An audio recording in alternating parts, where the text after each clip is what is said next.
شوہر کا انتقال ہو جائے اور اس شوہر کی کوئی اولاد نہ ہو تو بیوی کو چوتھائی حصہ ملتا ہے شوہر کی جائیداد سے 25%، اور اگر اس کی کوئی اولاد ہو تو 8واں حصہ ہے اس کا ہے، یعنی 12.5%۔ 1 کروڑ کی جائیداد ہے تو 12.5 لاکھ روپے بہو کو دینے پڑیں گے۔ اب یہ آیتیں کسی کو پتہ نہیں ہوتی، بس بہو کی شکل اچھی نہیں لگ رہی تو میں کیسے اس کو 25 لاکھ روپے دے دوں، اس نے تو مجھے کبھی چائے تک نہیں پلائی۔ بھائی یہاں پہ یہ نہیں لکھا ہوا کہ ساس کو چائے پلائے گی تو 25 لاکھ دینا ہے ورنہ نہیں دینا، یہاں پر لکھا ہوا ہے شوہر کی اولاد ہے تو 12.5 لاکھ روپے دو، اور اولاد نہیں ہے تو 25 لاکھ روپے دو، چاہے بہو نے خدمت کی ہو یا نہ کی ہو، جب تک وہ زوجیت میں ہے اس کا وراثت میں یہ حصہ بنتا ہے۔ دنیا کی کوئی طاقت بہو کو یا بیوی کو اس کے حصے سے محروم نہیں کر سکتی ہے۔ جو ان فیصلوں میں اپنی عقل دوڑاتا ہے وہ اللہ کے فیصلوں کے مقابلے میں اپنی ایک عدالت قائم کیے ہوئے ہے، اور یہ دنیا میں بھی ذلت اس کا مقدر بنے گی اور آخرت میں بھی یہ ذلیل ہوگا۔ مرنے سے پہلے جتنی وراثتیں دبائی ہوئی ہیں خدا را بہنوں کی بہنوں کو دے دیں،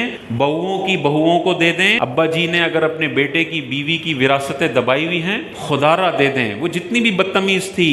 وہ آخرت میں اس کا حساب دے گی۔ لیکن آپ پر جو اللہ نے لازم کیا ہے، جس بندے کی کسٹڈی میں جائیداد ہے اس کو قرآن کے مطابق اس جائیداد کو ڈسٹریبیوٹ کرنا ہے۔ ایک لمحے ایک دن کی بھی دیری کرے گا پل پل یہ بندہ گناہگار ہوگا۔ اگر شوہر نے طلاق رجعی دی ہے، یعنی طلاق کے لفظ سے طلاق دی ہے اور 3 سے کم 2 طلاقیں دی ہیں یا 1 طلاق دی ہے، تو عدت کے دوران اگر شوہر کا انتقال ہو جاتا ہے تب بھی جائیداد سے بیگم کو حصہ ملے گا۔ تو بیگم کی جیسے عدت ہے 3 حیض، شوہر نے طلاق دے دی، ابھی 2 حیض ہوئے تھے کہ شوہر کا انتقال ہو گیا، تو اب سسر صاحب یہ نہیں کہہ سکتے کہ اس کو تو طلاق دے دی تھی 2 مہینے پہلے۔ جب تک وہ عورت عدت میں ہے اس کا حصہ اس کے شوہر کی جائیداد میں باقی رہے گا۔ یہاں تک بیوی کا حق ہے کہ تم طلاق بھی دے دو، عدت کے دوران وہ ایک طرح سے تمہاری بیوی ہی شمار ہوتی ہے۔ اگر تم نے 3 طلاقوں سے کم طلاقیں دی ہیں تو بیوی کو حصہ دوران عدت بھی دینا پڑے گا، لیکن 3 طلاقیں دے دی ہیں خدا نہ خواستہ ایک ساتھ، یہ گناہگار ہوگا، لیکن اب بیوی کو جائیداد سے حصہ نہیں ملے گا۔ اچھا، بعض اوقات اپنی بیوی کو وراثت سے محروم کرنے کے لیے بندے کو بیماری لاحق ہوئی بھی ہوتی ہے اور اس کو لگتا ہے یار 2 مہینے میں مر جاؤں گا، اور وہ جان بوجھ کے اپنی بیوی کو وراثت سے محروم کرنے کے لیے مرنے سے 1 مہینہ پہلے طلاق دے دیتا ہے۔ تو اب یاد رکھیے، اگر اس نے